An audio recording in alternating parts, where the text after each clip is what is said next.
राधे राधे। आप जैसा कि सभी साथियों को पता है कि आज क्लास 3 बजे होनी थी, लेकिन किसी टेक्निकल इशू की वजह से, किसी प्रॉब्लम की वजह से वो क्लास आपकी नहीं हो पाई। लेकिन आप जानते हैं कि किसी भी प्रकार से अगर आपकी क्लास प्रारंभ हुई है तो अंत तभी होती है जब हमारे सारे टॉपिक क्या हो जाते हैं, पूरे हो जाते हैं या फिर सिलेबस खत्म हो जाता है। तो मैंने सोचा था कि 3 बजे यदि क्लास आपकी नहीं हो पाई है तो उस क्लास को मैं कितने बजे लूंगा, 7 बजे लूंगा। इसलिए आज हम आपको इस एक बेहतरीन टॉपिक के साथ, सर आपका पहला दिन, सर मेरा पहला, सभी बच्चों का पहला ही दिन है, किसी का दूसरा दिन नहीं है। इस सभी हमारे लाठी चार्ज और जो एक बैच चलता है जिसका नाम है अंतिम उड़ान बैच, उसकी ही क्लास है। तो सभी साथी जुड़ जाइए। सभी बच्चों को गुड इवनिंग, राधे राधे, है ना। डेली 7 बजे, डेली 7 बजे नहीं होगी ये, प्रत्येक दिन क्लास होगी 3 PM पर। आज 3 PM पर ही क्लास होनी थी, लेकिन ये किसी कारणवश आज टेक्निकली बारिश बहुत भयंकर हो रही थी। तो बारिश में क्या था कि नेटवर्क इशू थे या फिर लाइट चली गई थी, बहुत सारी समस्याएं थी। तो इसलिए क्लास हमारी 3 PM पर रहती है। आप सभी लोग 3 PM पे बढ़िया से लाइब्रेरी में बैठकर क्लास का आनंद लीजिएगा। आज मैं एक टॉपिक को जो स्टार्ट करूंगा उस पर आप पढ़ लीजिए 7 PM, बाकी कुछ बच्चे इसको रिकॉर्डेड क्लास देख लेंगे। बाकी क्लास 3 PM पर ही रहेगी, आप परेशान बिल्कुल मत होइएगा। दोपहर का समय है, बढ़िया से लाइब्रेरी में बैठकर हम लोग बढ़िया तरीके से बच्चे क्या करेंगे, पढ़ेंगे। और मेरे दोस्त 3 PM से ही क्लास आपकी क्या रहेगी, ठीक है। लाठी चार्ज भी तो है ना सर? हाँ बिल्कुल बिल्कुल, लाठी चार्ज है जो भी बैच हो, मुझे बस आपको सारे देखिए। अब आपको मैं एक बात बता दूं, आप सभी साथी जानते हैं हिंदी के जितने भी टॉपिक है उस टॉपिक को आप सभी साथी क्या करते रहना, मिलाते रहना, लास्ट तक सारे टॉपिक खत्म हो जाएंगे। कोई भी ऐसा टॉपिक नहीं रहेगा जो टॉपिक आप ना कर पाए। सभी के सभी टॉपिक को क्या करेंगे हम लोग, आपको कराएंगे, उसमें कोई दो राय नहीं, कोई डाउट नहीं, आप सभी साथी जानते हो। तो अभी हम इस बार क्या कर रहे हैं, इस बार हम देखो सबसे पहले टॉपिक जो शुरू करेंगे छंद से शुरू करेंगे। कहां से साथियों? छंद से शुरू करेंगे। छंद है, फिर उसका अलंकार है, साहित्य है, भाषा है, इन रस है, इन सभी टॉपिक जब हम आपको खत्म कर लेंगे तो मेरे बच्चे आप तभी हम व्याकरण पर जाएंगे। पहले इस बार हम साहित्य को टारगेट करेंगे। बहुत सारे बच्चे हैं कि बहुत सारे टॉपिक पढ़ते रहते, साहित्य पर नहीं जाते। तो इस बार हम टारगेट किस पर करते हैं, साहित्य। देखो सबसे पहले आप ध्यान रखिएगा कि जो ये छंद है, क्या मेरे बच्चे, जो छंद है, इस छंद को अगर हम देखें, सबसे पहले आपसे पूछा जाए कि ये बच्चे किस धातु से बना हुआ है। ध्यान रखना, आपकी बार नोट्स आपको कहां से बनाना है। छंद है, अलंकार है, भाषा है, साहित्य है, रस है। इनको खत्म करने के बाद फिर पढ़ेंगे वर्णमाला, संधि, समास। इनके बाद पहले इन टॉपिक को बहुत अच्छी तरीके से खत्म करेंगे, ठीक है मेरे भाई। चलो, तो पहले बच्चे आपसे सबसे पहले जब पूछा जाए कि ये किस धातु से बना है, क्या पूछा जाए किस धातु से बना है, तो आप बताओगे दोस्त ये बना है छिद्र धातु से। इससे बना छिद्र धातु से, इससे बना दोस्तों छिद्र धातु से। अगर छिद्र धातु की बात करें, ध्यान, छिद्र धातु से बना हुआ है। इसका साथ में जो शाब्दिक अर्थ है, इसका दोस्तों क्या है, जो शाब्दिक अर्थ है, क्या मेरे बच्चे शाब्दिक अर्थ है, वो है बच्चे क्या है, आच्छादित करना। क्या होता है आच्छादित करना, क्या करना, आच्छादित करना। साथियों इसका आच्छादित करने का मतलब होता है पंक्ति को, किसको साथियों, पंक्ति को नियमों में बांधना। पंक्ति को किसमें, नियमों में बांधना। यानी परिभाषा साथियों क्या बन सकती है, पहले बच्चे आप ध्यान रखिएगा, छंद का मतलब होता है यह एक छिद्र धातु से बना शब्द है, जिसका मतलब होता है क्या, आच्छादित करना। यानी पंक्ति को साथियों किसमें, हम नियमों में बांध लेते हैं। किसमें, नियमों में। अब इसकी जो परिभाषा साथियों बनेगी, परिभाषा क्या बनेगी, परिभाषा दोस्तों ये बनती है, जब किसी काव्य की पंक्ति को, जब किसी काव्य की पंक्ति को, काव्य की पंक्ति को अपने नियमों में, पंक्ति को अपने नियमों में बांधना या ढक लेना ही, बांधना या ढक लेना ही छंद कहलाता है। क्या कहलाता है दोस्तों, छंद कहलाता है। मैंने आप सभी साथी मेरी बात समझने का प्रयास करा, एक एक पॉइंटों पर ध्यान दीजिएगा। सबसे पहले आप इस बात को जो मैंने बताया कि किस धातु से बना हुआ है, तो आप कहोगे छिद्र धातु से। इसका जो शाब्दिक अर्थ है वो क्या होता है, आच्छादित करना। इसका शाब्दिक अर्थ बच्चे क्या होता है, आच्छादित करना होता है। और आपको इस बात को ध्यान रखने का प्रयास करना, क्या होता है, इसका नियम होता है आच्छादित करना। अब आप एक बात समझने का प्रयास करना कि जब हम किसी भी काव्य की पंक्तियों को हम अपने नियमों में ढक ले या किसी नियमों में क्या कर ले, बांध ले। हेलो, अरे मैं क्लास में फ्री करता हूं ना। तो हमने एक बात बताई, यहां पर सभी साथी समझ पा रहे हो कि किसी भी पंक्ति के नियमों में क्या करते हैं, बांध ले। जैसे मान लो कोई पंक्ति है, अब उस पंक्ति को जब हम नियमों में क्या करते हैं, बांधते हैं। उस नियमों को बांधना ही बच्चे क्या कहलाता है, छंद कहलाता है। इस बात को ध्यान रखना। तो प्यारे बच्चे क्या परिभाषा बन जाएगी, परिभाषा बनेगी जब किसी काव्य की पंक्ति को अपने नियमों में बांध लेना या फिर ढक लेना ही क्या कहलाता है, छंद कहलाता है। मेरे दोस्त यहां तक किसी बच्चे को कोई डाउट जल्दी बताओ। यहां पर किसी देखिए बच्चे, आप इस बार थोड़ा अलग पढ़ेंगे, इस बार हर प्रकार से वर्दी हमें लेनी ही लेनी है। तो इस बार जितने भी कठिन चैप्टर है, जितने भी ट्रिपल चैप्टर जिसमें हमेशा हम नहीं पढ़ते हैं, पूरा फोकस नहीं करते, इस बार उन टॉपिक को पहले निपटाएंगे और लास्ट तक नोट्स बनाते रहना। एक सिंगल टॉपिक आपका नहीं छूटेगा, मैं दावे के साथ कहता हूं। बहुत ही मेहनत से पढ़ाएंगे और एक दिन क्लास गैप नहीं रहेगी, सिंगल दिन गैप नहीं रहेगी। तो बोलो यहां तक बच्चे किसी को दिक्कत, आपसे पूछा जाए किस धातु से बना है, आप क्या बोलोगे, छिद्र धातु से। इसका बेटा शाब्दिक अर्थ क्या है, आच्छादित करना। जिसका अर्थ क्या, अपने पंक्ति में क्या, नियमों में बांधना। यहां पर साथियों आपसे क्या बोला गया, जब किसी काव्य की पंक्ति को अपने नियमों में बांध लेता है उसे कहते हैं क्या, छंद कहते हैं। जल्दी बताओ बच्चे, यहां तक किसी को कोई दिक्कत, बोलो मेरे दोस्त। हाँ सभी बच्चों को हर हर महादेव, कोई दिक्कत नहीं, वेरी गुड, बहुत ही मेहनत से पढ़ाएंगे बच्चे। चलो अब बात आती है अगले पॉइंट पर चलते हैं। अगला पॉइंट दोस्तों यहां पर जैसे ने देखा छंद, छंद का सर्वप्रथम प्रयोग, छंद का दोस्तों सर्वप्रथम प्रयोग, सर्वप्रथम प्रयोग कहां पर मिलता है। आप कहोगे गुरुजी छंद का सर्वप्रथम प्रयोग ऋग्वेद में, ऋग्वेद यानी जो किसका हिस्सा, वेद का हिस्सा है, इसमें मिलता सबसे पहले छंद का प्रयोग। छंद का प्रयोग सर्वप्रथम कहां पर मिलता है, ऋग्वेद में। लेकिन जब इसकी आवश्यकता, जब किसी इसकी आवश्यकता किसमें पड़ी, काव्य में पड़ी। किसमें पड़ी, काव्य में पड़ी। तो फिर इसका प्रवर्तन, ध्यान रखना बच्चे, कौन करते हैं, पिंगलाचार। याद रखना दोस्तों, कौन करते हैं, पिंगलाचार। पिंगलाचार इसका प्रवर्तन करते हैं, आप सभी साथियों को पता है। इसीलिए प्रश्न बनता है, मान लीजिए वो एक आपको छंद जो है ना सर्वप्रथम प्रयोग कहां पर मिलता है, तो आप याद रखना दोस्तों वो मिलता है ऋग्वेद। कहां से मिलता है बच्चे, ऋग्वेद में। ऋग्वेद ये किसका हिस्सा, वेद का हिस्सा है। वेद आप जानते हैं 4 प्रकार के होते हैं। बेटा ये लाठी चार्ज की ही क्लास है, बस इसमें बच्चे हम पहले छंद, अलंकार, रस, भाषा, साहित्य, पहले ये वाले का पूरा क्वेश्चन निपटाएंगे, फिर हम व्याकरण पढ़ाएंगे। क्यों परेशान हो, एक एक टॉपिक। आप ये जो हिंदी की किताब है, इस हिंदी की किताब में आप जो की किताब है, आप इसमें देखना जो टॉपिक है पहले नीचे छंद, अलंकार, ये विविध शब्दावली, पहले इनको निपटाएंगे फिर ऊपर आएंगे, समझ रहे हो। तो हमें पढ़ाना सब एक टॉपिक नहीं छोड़ेंगे, लेकिन इस बार मेरे हिसाब से पढ़ो। हम जो टॉपिक हमसे आपसे हमेशा गलत हो जाते हैं, हम पहले उनको टारगेट करूंगा, ठीक है बाबू। पहले उनको इसलिए टारगेट करूंगा कि वो हमेशा लपेट देते हैं बच्चे, क्योंकि तब ज्यादा सरल हो जाता है। आप अभी नए बैच में आते जुनून अलग होता है, फिर धीरे धीरे जुनून मरता चला जाता है। इसलिए सबसे पहले उन टॉपिकों को क्या करें, पूरा करेंगे जिससे तुम्हारा जुनून ना मरे, है ना। मजबूत टॉपिक को पढ़ो। अब देखो यहां पर काम में पड़ी तो इसका परिवर्तन किसने किया? पिंगलाचार। इसीलिए पिंगलाचार छंद के क्या बन गए? छंद के बच्चे ये प्रवर्तक बन गए। क्या बन गए? छंद के प्रवर्तक। अगर आपसे प्रश्न पूछा जाए छंद के प्रवर्तक कौन है, आप बताओगे पिंगलाचार। इसीलिए मेरे भाई याद रखना छंद का एक अन्य नाम है। इसीलिए दोस्तों छंद का जो एक अन्य नाम है, क्या नाम है साथियों? छंद का अन्य नाम। इसे छंद शास्त्र के नाम से भी जानते हैं। किसके नाम से जानते हैं दोस्तों? इसे छंद शास्त्र के नाम से भी जानते हैं। याद ना दोस्तों, सॉरी किसके नाम से? पिंगल शास्त्र के नाम से। इसीलिए इसको क्या हम जानते हैं? पिंगल शास्त्र के नाम से भी जानते हैं। आपसे यदि पूछा जाए छंद के प्रवर्तक कौन है, तो मेरे दोस्त आप बताओगे छंद के प्रवर्तक पिंगलाचार है। छंद के प्रवर्तक साथियों कौन? पिंगलाचार है। अगर आपसे पूछा जाए छंद के प्रवर्तक कौन है? पिंगलाचार। सर्वप्रथम इसका प्रयोग किसमें हुआ? ऋग्वेद में। ऋग्वेद किसका? ईशा वेद का। फिर बच्चे इसलिए पूछा जाए छंद का अन्य नाम क्या होता है, आप कहोगे पिंगल। क्या होता है? पिंगल शास्त्र। क्यों? क्योंकि जब ये प्रवर्तक पिंगलाचार है तो इसीलिए छंद को पिंगल शास्त्र के नाम से भी जानते हैं। अब याद रखना पिंगल शास्त्र इन्हों पिंगल जो पिंगलाचार है, इनके ग्रंथ का नाम क्या है साथियों? इनके ग्रंथ का नाम है, क्या नाम है? छंदोग्य उपनिषद। ये इनके ग्रंथ का नाम। आपसे पूछा जाता है छंदोग्य उपनिषद किसका ग्रंथ है? पिंगलाचार का। बोलो। अब देखो यहां तक आप कोई किसी बच्चे को कोई डाउट नहीं है। देखो आपसे पूछा छंद किस धातु से बना हुआ है, आप बोलोगे छिद्र धातु से। किससे मिलकर बना? छिद्र धातु से। ठीक है। इसका शाब्दिक अर्थ क्या है प्यारे बच्चे? आच्छादित करना। ठीक है। आपसे पूछा जाए पंक्ति, पंक्ति के नियमों में बांधना क्या कहलाता है? छंद कहलाता है। ठीक है। आप जब इसकी परिभाषा बात करें, परिभाषा क्या हो जाती है? जब किसी काव्य की पंक्ति को अपने नियमों में बांधना ही या ढक लेना ही छंद कहलाता है। ठीक है। सर्वप्रथम छंद का प्रयोग कहां पर मिलता है? ऋग्वेद में। ऋग्वेद किसका प्रकार है? वेद का। क्योंकि वेद में आप देखिए ऋग्वेद, यजुर्वेद, सामवेद, अथर्ववेद। ठीक है। आगे देखो बच्चे, फिर छंद की आवश्यकता पड़ी किसमें? काव्य में। काव्य में जब आवश्यकता पड़ी तो इसका परिवर्तन किसने किया? पिंगलाचार ने। या पिंगलाचार कहते हैं, पिंगल मुनि कहते हैं। इसलिए छंद का एक अन्य नाम क्या है, आप बताओगे? पिंगल शास्त्र। आपसे पूछा जाए छंद का अन्य नाम क्या है, आप बताओगे मेरे दोस्त? पिंगल शास्त्र। इसके बाद प्यारे बच्चे आपसे पूछा जाता है कि छंद के प्रवर्तक कौन? पिंगलाचार। यहां पर अगर आपसे पूछा जाए छंदोग्य उपनिषद ये किसका ग्रंथ है, आप कहोगे साथियों ये ग्रंथ पिंगलाचार जी का है। ये किसका ग्रंथ? पिंगलाचार जी का है। बोलो मेरे बच्चे यहां तक किसी को किसी भी प्रकार का डाउट है? नोट्स बढ़िया से बनाना, नहीं तो बच्चे इस बार बहुत अलग डीप हिंदी पढ़ाऊंगा, बिल्कुल मजेदार। एक एक प्रश्न और प्रैक्टिस करके देखना, सारे प्रश्न बना पाओगे।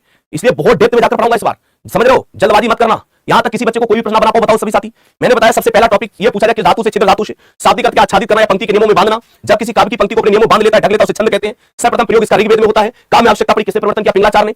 इसके बाद देखो इनके ग्रंथ का नाम क्या? छंदोग्य उपनिषद है। इसलिए छंद का अन्य नाम क्या? पिंगल शास्त्र है। और ये छंद के क्या माने जाते? प्रवर्तक माने जाते। बोलो अगर समझ आ रहा है। हाँ, नोट्स भी बनाना बच्चे बढ़िया से, ध्यान रखना। और किसी भी किताब में बैठ जाना, आप प्रैक्टिस करना, प्रैक्टिस लगाना, देखना कितने प्रश्न बना पा रहे हो। बोल बाकी बिहारी लाल की जय। ऐसे हिंदी पढ़ाऊंगा, ऐसे हिंदी धुआं उड़ा देना तो बात करना, लेकिन आप बढ़िया से नोट्स बना के चलना। समझ आ रहा कि नहीं? बोलो भाई, नोट्स बना के चलना बेटा। टाइम टेबल चेंज नहीं है, जो बताएगा 3 बजे ही क्लास होगी। हाँ, आज बच्चा टेक्निकल इशू की वजह 7 बजे हुई है बच्चे, परेशान मत हो, कल 3 बजे ही होगी। आगे समझ में बताओ सभी साथी। पीडीएफ भी मिलेगी बच्चे जी। चलो आगे आगे समझ आते हैं, आगे बढ़ते हैं।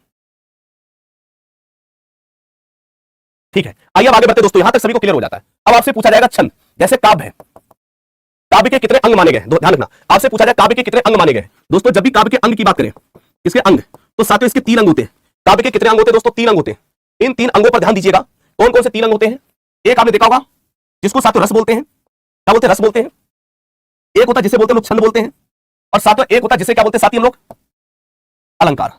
रस, छंद और साथियों क्या? अलंकार। ये आपको पता 3 होते हैं। कौन कौन से? रस है दोस्तों, एक क्या छंद है प्यारे बच्चे, एक क्या साथियों अलंकार है। रस, छंद, अलंकार। देखो अगर हम बच्चे रस की बात करें, रस क्या है? यह काव्य का, यह काव्य का अंतरिम पक्ष है। यह काव्य का कैसा? अंतरिम पक्ष। मतलब है काव्य का अंदर का पक्ष है। जब हम काव्य को पढ़ेंगे जो आपको अंतरिम पक्ष है वो रस है। छंद क्या है? यह काव्य को नियमों में बांधा है, काव्य को साथियों नियमों में बांधता है। नियमों में बांधना, यह दोस्तों छंद का काव्य को नियमों में बांधता है। अलंकार साथियों ये काव्य का कैसा पक्ष है? यह काव्य का वह पक्ष है। ये काव्य का कैसा पक्ष है? अब देखो मेरे भाई काव्य के कितने अंग होते हैं साथियों? बताओगे 3 अंग होते हैं। काव्य के दोस्तों कितने अंग होते हैं? आप कहोगे गुरुजी 3 अंग होते हैं। कौन कौन से? यह काव्य का, अगर आपसे प्रश्न पूछा जाए काव्य का अंतरिम पक्ष किसे कहते हैं, आप बताओगे दोस्तों काव्य का अंतरिम पक्ष रस है। अगर आपसे पूछा काव्य का वह पक्ष क्या है, आप बोलोगे छंद है। सॉरी, काव्य का वह पक्ष अलंकार है। काव्य को नियमों में बांधने का काम किसका? छंद का है। तो मेरे बच्चे, मेरे प्यारे बच्चे, आपसे पूछा जाए काव्य के कितने पक्ष होते हैं, आप सभी साथी 3 पक्ष बताएंगे। रस, छंद, अलंकार। रस कैसा पक्ष है? यह काव्य का अंतरिम पक्ष है। अलंकार कैसा पक्ष है? यह काव्य का वह पक्ष है। छंद कैसा? जो काव्य को आच्छादित करता है। तो ध्यान रखना मेरे दोस्त, ये 3 पक्ष होते हैं। यहां पर आप सभी साथी ध्यान रखने का प्रयास करना। फिर मैं एक बार रिवाइज करा रहा हूं, क्लास में ही याद। किस धातु से बना? छिद्र धातु से। इसका अर्थ क्या होता है? आच्छादित करना। आच्छादित का मतलब पंक्ति को नियमों में बांधना। परिभाषा क्या? जब किसी काव्य की पंक्ति को नियमों में बांध लेता है या ढक लेता है उसे क्या कहते हैं? छंद कहते हैं। दोस्तों सर्वप्रथम प्रयोग ऋग्वेद में मिलता है। आपको पता है कि काव्य मतलब इसकी दोनों काम में पड़ी तो पिंगलाचार ने इसका क्या किया? परिवर्तन किया। ग्रंथ छंदोग्य उपनिषद आप सभी साथी जानते हैं, और इसीलिए छंद को अन्य नाम क्या कहते हैं? पिंगल शास्त्र कहते हैं। फिर काव्य के कितने अंग होते हैं? कितने पक्ष होते हैं? 3। एक रस, छंद, अलंकार। रस कैसा पक्ष है? यह एक आंतरिक पक्ष है। छंद कैसा पक्ष है? नियमों को काव्य को नियमों में बांधना। और अलंकार साथियों काव्य का कैसा पक्ष? वह पक्ष है। इतनी बात आप सभी साथियों को बिल्कुल क्लियर हो गई होगी। अगर आपसे पूछा जाए काव्य का वह पक्ष क्या है, अगर पूछा जाए मेरे बच्चे काव्य का वह पक्ष क्या है, तो बोलो मेरे दोस्त यहां तक किसी बच्चे को कोई डाउट? मेरे दोस्त किसी भी प्रकार का डाउट नहीं होना चाहिए, किसी भी प्रकार का साथियों डाउट नहीं होना चाहिए। एक एक पॉइंटों को बिल्कुल क्लियर करते चलिएगा मेरे दोस्त। क्या करते चलिएगा? क्लियर करते चलिएगा। ठीक है, बिल्कुल। चलो वेरी गुड। अब आते हैं बच्चे, एक प्रश्न पूछेगा छंद के अंग कितने होते हैं? दोस्तों क्या बनेगा? छंद के अंग। ध्यान रखना छंद के अंग साथियों कितने हैं? आपका जो उत्तर होगा मेरे भाई छंद के अगर आपसे पूछा अंग कितने हैं, सातों का उत्तर होना चाहिए 7। कितने अंग है? 7। इन 7 अंगों को ध्यान दीजिएगा, कौन कौन से अंग है? 7। पहला अंग आता है जिसे बोलते यति, यति। दूसरा क्या होता है? जिसे बोलते मात्रा। तीसरा होता है जिसे गढ़ बोलते हैं। चौथा आप सभी लोग जानते हैं जिसे हम वर्ड बोल सकते हैं।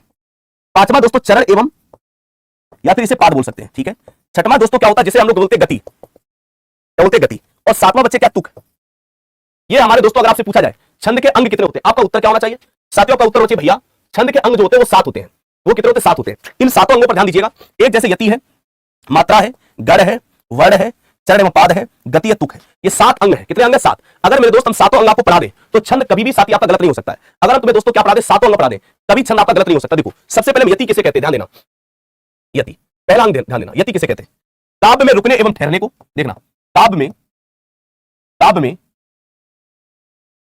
रुकने एवं ठहरने को यति कहते हैं। जानना यति किसे कहते हैं? काव्य में रुकने एवं ठहरने को यति कहा जाता है। जैसे मान लो कोई भी पंक्ति मैंने क्या लिखा, जैसे रही मन पानी राखिए, रही मन पानी राखिए, रही मन पानी राखिए। आगे क्या? रही मन पानी राखिए, अरे मैं भूला हूं, रही मन पानी राखिए, पानी मोती मानसू, कैसे आ रहा? याद नहीं आ रहा। हाँ, रही मन पानी राखिए, बिनु पानी सब सून, पानी गए न उभरे। अब देखो मैंने जो बताया पहले, पानी गए न उभरे मोती मानसू, इधर देखो रही मन पानी राखिए। साथियों यहां पर जो तुम यति का प्रयोग कर रहे हो, इस पंक्ति को जब पढ़ रहे थे, यहां पर जो रुके हो ना, इस काव्य की पंक्ति में रुकने एवं ठहरने को यति कहते हैं। ध्यान रखना, कभी भी काव्य की पंक्ति में रुकने एवं ठहरने को क्या कहते हैं? यति। यहां पर विराम चिन्ह शब्द का प्रयोग नहीं करते भैया। याद रखना, विराम चिन्ह कहां पर प्रयोग करते हैं? गद्य में। अगर आप साथियों कहीं पर गद्य दिया है, ध्यान रखना, गद्य में रुकने एवं ठहरने को, किसमें? गद्य में रुकने एवं ठहरने को विराम चिन्ह कहते हैं। ध्यान रखना मेरे दोस्त, आप सभी साथी के पॉइंटों को नोट करते चलिए बाबू। मैंने कहा छंद के अंग कितने होते हैं? 7 होते हैं। इसमें पहला अंग आता है जिसे यति बोलते हैं। यति का मतलब क्या है? यति का मतलब है दोस्त, याद रखना, काव्य में रुकने एवं ठहरने को यति कहते हैं। जैसे यहां पर आप रुक रहे थे ना, इस रुकने को क्या कहेंगे? यति कहेंगे। लेकिन अगर बच्चे गद्य की बात करते हैं, किसकी? गद्य की। गद्य में रुकने एवं ठहरने को कहते हैं क्या? विराम चिन्ह। अगर किसी गद्य में रुक रहे हैं, किसी गद्य में रुक रहे हैं या ठहर रहे हैं, तो साथियों उसे कहते हैं क्या? विराम चिन्ह कहते हैं। याद रखना, किसी गद्य में रुकने एवं ठहरने को क्या कहा जाता है? विराम चिन्ह कहा जाता है। बोलो यहां तक किसी बच्चे को कोई डाउट? बताओ मेरे भाई, एक बार सही से कमेंट करना मेरे दोस्त, एक बार सही से कमेंट करना आप सभी ईमानदारी से। क्या यहां तक किसी बच्चे को कोई डाउट? जल्दी बताओ, कोई भी किसी भी प्रकार का डाउट बताओ। ये सारे पॉइंट अगर आपको क्लियर ना हो रहा तो बताइए। सभी एक एक पॉइंट दिमाग में सेट होते चले आ रहे हैं। चाहे आपसे पूछा जाए छंद के प्रवर्तक कौन, पिंगलाचार्य है, कितने अंग होते हैं? 7। कितने पक्ष होते हैं? 3। 7 में यति किसे कहते हैं? काव्य में रुकने में ठहरने को यति कहते हैं। मजा आ रहा कि नहीं आ रहा? बोलो ईमानदारी बताना, मजा आ रहा है? अरे मजा आ रहा है तो दिल की बौछार कर दो एक बार।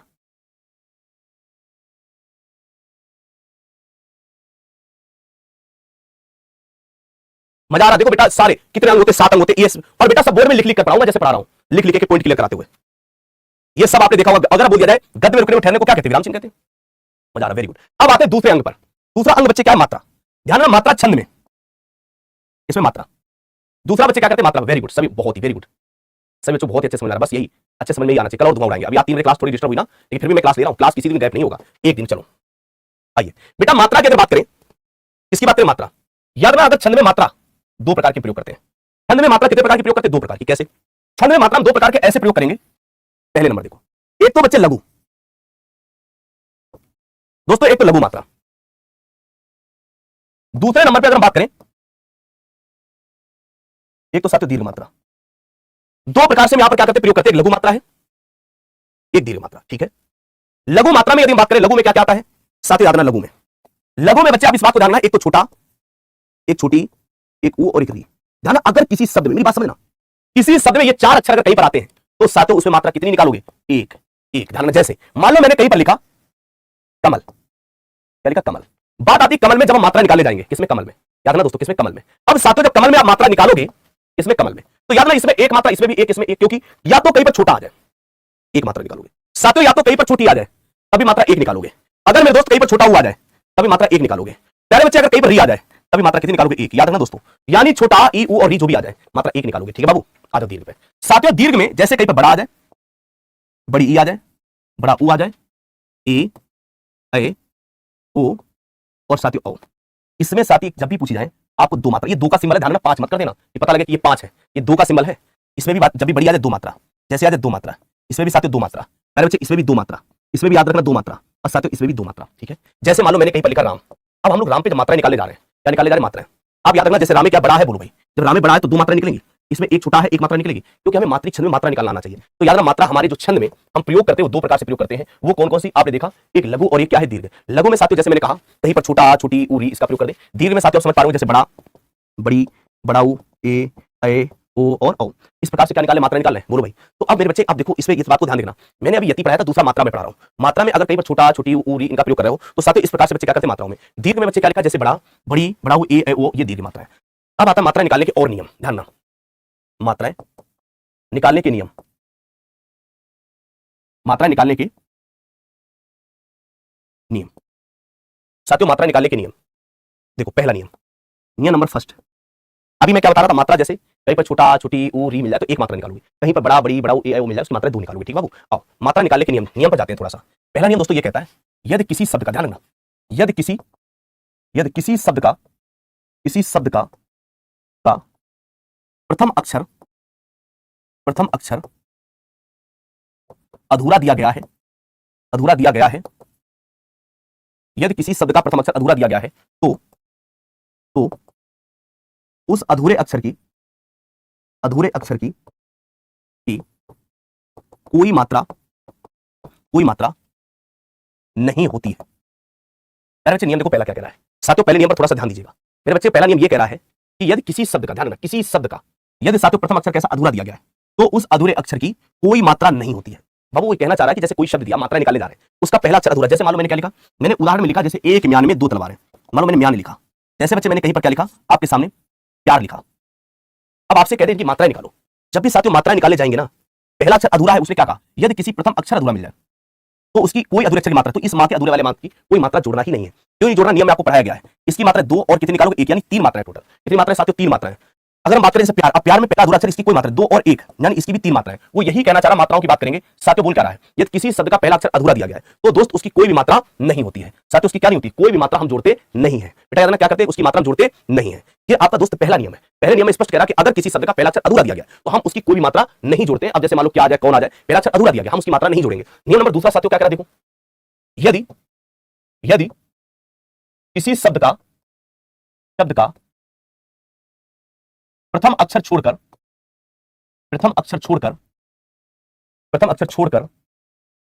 कोई अधूरा अक्षर दिया गया है, छोड़कर कोई अन्य अक्षर अधूरा दिया गया है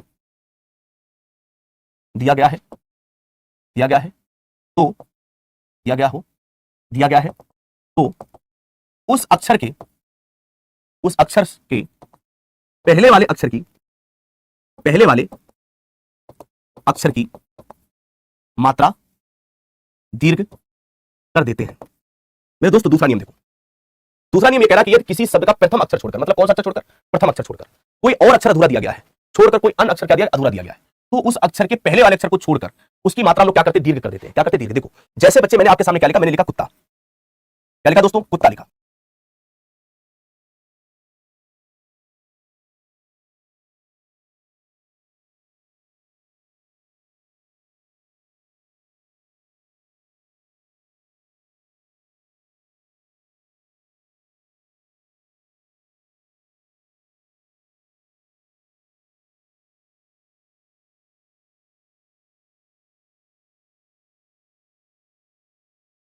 बेटा ये बताना, वो चीजें जो पढ़ा रहे थे समझ में आ गया ना, क्लास में कोई समस्या तो नहीं हुई? बस बस बेटा बताना जरा सा, वो थोड़ा नेटवर्क इशू हुआ था, कोई टेंशन हो बताओ जरा सा। तो फिर से स्टार्ट करने पर भी नहीं हो रही है।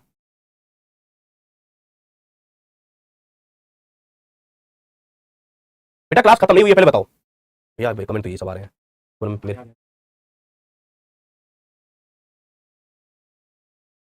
क्लास कहां बंद हो गई यार, तो मैं तो क्लास में ही हूं।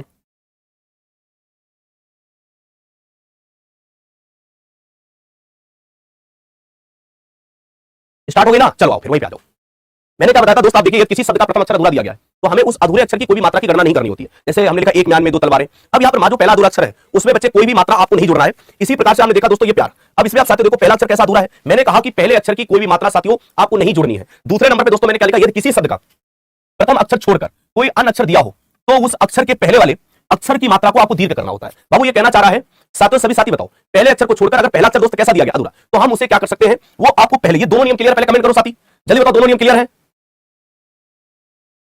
दूसरा नियम बच्चे ये है, यदि किसी शब्द का प्रथम अक्षर छोड़कर कोई अन्य अक्षर क्या है अधूरा दिया जाए तो आपको पहले वाले अक्षर की दीर्घ, अब जैसे ये अधूरा अक्षर है, इस पहले वाले अक्षर की मात्रा दीर्घ करनी है। ये अधूरा अक्षर तो पहले वाले मात्रा दीर्घ करनी है, ये अधूरा अक्षर तो पहले वाले की मात्रा दीर्घ करनी है। आप सभी साथी जानते हो बच्चे, पहले मतलब यानी पहले अक्षर को छोड़कर कोई अधूरा दिया है तो वो पहले वाले अक्षर को क्या करता है, दीर्घ करता है। चलो आइए तीसरे नियम पर आते दोस्तों। तीसरा नियम यह कहता है जब किसी शब्द में जब किसी शब्द में लगातार दो अक्षर अधूरे आ जाएं, जब किसी शब्द में लगातार दो अक्षर अधूरे आ जाएं तो उनकी मात्रा एक जोड़ते हैं। मेरी बात समझो बच्चे, मैंने ये कहा कि जब किसी शब्द में लगातार दो अक्षर अधूरे आ जाएं। आप इतना खूबसूरत कैसे हो अर्पित, सच में अरे पढ़ ले भाई, खूबसूरत, इतना ब्लैक डावर जैसे लग रहे हैं और मेरी मौज ले रहे हो। पढ़ो इधर देखो, अभी बच्चे दो नियम पढ़ाए। पहले मैंने क्या पढ़ाया, मात्रा में अगर कहीं पर आप सभी साथियों पता छोटा ई ऊरी मिले तो लघु मात्रा, अगर बड़ा बड़ी ऊ ए मिले तो उसको दीर्घ मात्रा कहते हैं। ठीक है बाबू। अब मैंने क्या कहा, साथियों किसी भी शब्द में लगातार दो अक्षर अधूरे आ जाए तो उनकी मात्रा एक जोड़नी। देखो जैसे मैंने कहीं पर लिखा उज्ज्वल, क्या लिखा उज्ज्वल, साथियों जैसे कहीं पर लिखा मत्स्य, दोस्तों कहीं पर लिखा तत्व। अब बेटा इनकी मात्रा जोड़ो, परिभाषा पढ़ो। मैंने क्या लिखा, यदि किसी शब्द में लगातार दो अक्षर कैसे आए, अधूरे आ जाए तो उनकी मात्रा कितनी जोड़नी है, साथियों उनकी मात्रा एक जोड़ते हैं। उनकी मात्रा दोस्तों कितनी जोड़ते हैं, एक जोड़ते हैं। लगातार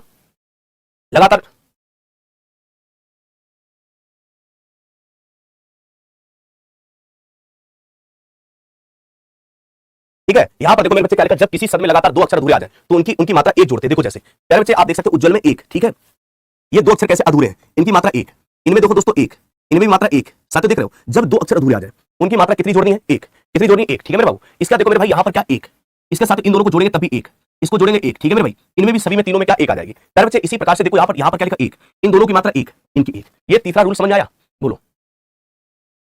ये सर क्या नहीं पढ़ा रहे बेटा, हिंदी भी सर पढ़ाते हैं एप्लीकेशन में। यार कैसी बात कर रहे हो, प्लीज सर 2 नंबर फिर से बता दीजिए। देखो 2 नंबर आप फिर दोबारा समझो, मैं पूरा ही दोबारा समझा रहा हूं बेटा, कोई बात नहीं। आप हमसे 10 बार कहोगे, मैं 10 बार पढ़ाऊंगा। आप हमसे क्या कहते हो 20 बार पढ़ाओ, मैं 20 बार, लेकिन तुम्हें हिंदी का हीरो बनाऊंगा इस बार। देखो अब फिर आओ दोबारा, कोई बात नहीं, मेरे पास पर्याप्त समय है, मैं मैराथन लेंगे मैराथन लूंगा, लेकिन एक एक चीज क्लियर कराऊंगा। देखो धातु पहले शुरू से देखो, अगर आपसे पूछे छंद किस धातु से बना, छिद्र धातु से। इसका शाब्दिक अर्थ क्या बच्चे, आच्छादित करना। इसका मतलब क्या है, पंक्ति के नियमों बांधना। परिभाषा बाबू अगर आपसे पूछी जाए छंद की परिभाषा क्या होती है, जब किसी काव्य की पंक्ति को अपने नियमों बांध लेना उसको छंद कहते हैं। आपसे यहां तक कोई डाउट नहीं था, ठीक है। आपसे पूछा गया छंद का सर्वप्रथम प्रयोग किसमें मिलता है, ऋग्वेद में। ऋग्वेद किसका हिस्सा, वेद का। फिर इसकी काव्य में जब आवश्यकता पड़ी तो पिंगलाचार्य ने इसका प्रवर्तन किया। आपसे पूछा छंद के प्रवर्तक कौन है, आपका उत्तर होना चाहिए पिंगलाचार्य। इन्होंने अपने किस ग्रंथ में, आप बताओगे छंदोपनिषद में, किसमें, छंदोपनिषद में। इसीलिए छंद का एक अन्य नाम क्या है, पिंगल शास्त्र है। पूछा जाए छंद को और किस नाम से जानते हैं, आप बताओगे पिंगल शास्त्र के नाम से जानते हैं। ठीक बाबू आ जाओ। आपसे पूछा जाए काव्य के कितने अंग होते हैं, आपको 3। कौन कौन से, रस, छंद और अलंकार। अलंकार का मतलब होता है काव्य का वाह पक्ष। अगर पूछा जाए काव्य का वाह पक्ष किसे कहते हैं, आप कहोगे गुरुजी हम काव्य के वाह पक्ष अलंकार को कहते हैं। मेरे भाई आपसे पूछा काव्य को नियमों बांधना क्या कहलाता है, आप कहोगे भैया छंद कहलाता है। आप कहोगे काव्य मतलब काव्य का आंतरिक पक्ष का बेटा है, तो आंतरिक पक्ष आप बताओगे रस। बाबू यहां तक किसी को कोई डाउट, बेटा जल्दी बताओ, यहां तक किसी को कोई डाउट। अगर पूछा काव्य का वाह पक्ष क्या है, अलंकार। काव्य का आंतरिक पक्ष क्या, रस है। काव्य के नियमों बांधना किसे बोलते बेटा, कहोगे छंद में। ठीक है बाबू चलो। फिर आपसे पूछा जाए छंद के अंग कितने होते हैं, सात या बताओगे 7। कौन, यति, मात्रा, गढ़, वर्ण, चरण या पाद, गति और तुक। अब देखो पहला अंग क्या पढ़ाया मैंने, पहला अंग यति पढ़ाया। लिखा काव्य में रुकने एवं ठहरने को क्या कहते हैं, यति कहते हैं। लेकिन अगर गद्य में रुकने एवं ठहरने की बात करें तो साथियों उसे कहते हैं विराम चिन्ह। अगर हम किसी गद्य में रुके एवं ठहर रहे हैं प्यारे बच्चे, उसे क्या बोलते हैं, विराम चिन्ह, है ना। उसे बच्चे क्या कहते हैं, विराम चिन्ह। ठीक है। अगर आपसे पूछते गद्य में रुकने एवं ठहरने को क्या कहते हैं, आपका उत्तर होना चाहिए विराम चिन्ह। काव्य में रुकने एवं ठहरने को क्या कहते हैं साथियों, यति कहते हैं। ठीक बाबू आ जाओ, आ जाओ बेटा। इसके बाद दूसरा आपको हम पढ़ाते हैं अंग मात्रा। मात्रा में वैसे छंद में 2 प्रकार की मात्राओं का प्रयोग करते हैं, लघु मात्रा, प्यारे बच्चे दीर्घ मात्रा। लघु में मात्रा हम कितनी निकालते हैं, एक। किन अक्षर जैसे छोटे आ की मात्रा कहीं पर हो, ई की मात्रा, ऊ की और ई की। अगर किसी शब्द में ये मात्राओं का प्रयोग कर रहे हैं तो उसमें साथियों क्या निकालोगे, एक मात्रा निकालोगे। मेरे दोस्त अगर प्यारे बच्चे आपसे कहा जाए बड़ा, बड़ी, बड़ाऊ, ए, ऐ, ओ, औ, इनमें मात्रा दोस्तों कितनी निकालोगे, 2। ठीक है बाबू चलो। अब आते छंद निकालने के नियम। पहला नियम हमने आपको पढ़ाया, जो जैसे शब्द, अब शब्द में मात्रा भी तो निकालोगे बच्चे, क्या निकालोगे, मात्रा भी तो निकालोगे। आपने देखा पहला नियम क्या कहता है, यदि किसी शब्द का प्रथम अक्षर अधूरा दिया है तो उस अधूरे अक्षर की कोई भी मात्रा नहीं। क्यों, जैसे मान लो मैंने लिखा क्या, आपसे बोले क्या की मात्रा निकाल दो, तो क्या की जब मात्रा निकालने जाएंगे तो मुझे ये पता चलेगा कि इसका पहला अक्षर अधूरा है। हमसे बताया अधूरे अक्षर की कोई मात्रा नहीं होती, तो हम इसकी मात्रा कितनी जोड़ेंगे, 2 जोड़ेंगे। ठीक है। जैसे इनमें देखो, अब ये दूसरा नियम क्या कहता है, यदि किसी शब्द का प्रथम अक्षर छोड़कर, मतलब में प्रथम अक्षर अधूरा नहीं होना चाहिए, क्योंकि प्रथम अक्षर अधूरा तो उसकी कोई मात्रा ही नहीं है। अगर शब्द का पहला अक्षर कोई भी अधूरा नहीं, उसके अलावा प्रथम अक्षर को छोड़कर कोई अन्य अक्षर कैसा दिया जाए, अन्य अक्षर दिया जाए, बस यहाँ थोड़ा सा गलत लिखा है, अन्य अक्षर अधूरा दिया जाए, अधूरा होना चाहिए। कैसा दिया, अन्य अक्षर अधूरा दिया गया हो, कैसा दिया गया, अधूरा दिया गया हो, तो उस अक्षर के पहले वाले अक्षर की मात्रा कैसी होती है, दीर्घ कर लेते हैं। मतलब वो ये कहना चाह रहा है कि पहले वाले अक्षर को छोड़कर अगर कोई और अक्षर अधूरा दिया गया है तो उसके पहले वाले अक्षर की मात्रा क्या करते हैं, दीर्घ कर लेते हैं। देखो जैसे अगर यहां पर ये पहला अक्षर तो अधूरा है नहीं, ये अधूरा, तो ये अपने पहले वाले अक्षर की मात्रा कैसी करेगा, दीर्घ। जैसे देखो यहां पर ये अधूरा है, इसने पहले वाले अक्षर की मात्रा कैसी कर दी, दीर्घ। इसमें देखो ये अधूरा है, इससे पहले वाले अक्षर की मात्रा कैसी कर दी, दीर्घ। यानी पहला अक्षर छोड़कर कोई और अधूरा अक्षर दिया हो तो पहले वाले की मात्रा दीर्घ कर देता है। क्या कर देता है, दीर्घ कर देता है बाबू। ठीक है। तीसरा नियम बच्चे ये कह रहा है, यदि किसी शब्द में लगातार 2 अक्षर अधूरे हो तो उन दोनों अधूरे अक्षर लगातार की मात्रा एक जोड़ लेते हैं। लगातार 2 अक्षरों की मात्रा एक जोड़ लेते हैं, लगातार 2 अक्षरों की मात्रा एक जोड़ लेते हैं। अब बताओ तीनों नियम समझ आ गए, बताओ जल्दी कमेंट करो, अब आइए समझ में नहीं, बोलो सभी साथियों।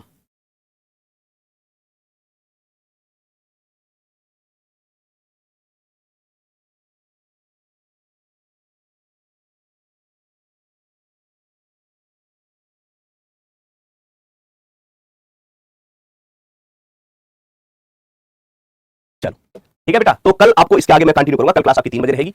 आज मैंने आपको इतना पढ़ा दिया, कल इसी से आगे हम लोग क्या करेंगे, कंटिन्यू करेंगे। क्या करें, कंटिन्यू। आज मजा आया, चलो कल और आनंद आएगा इससे आगे पढ़ोगे। ठीक है बच्चे, चलो थैंक यू, धन्यवाद, जय।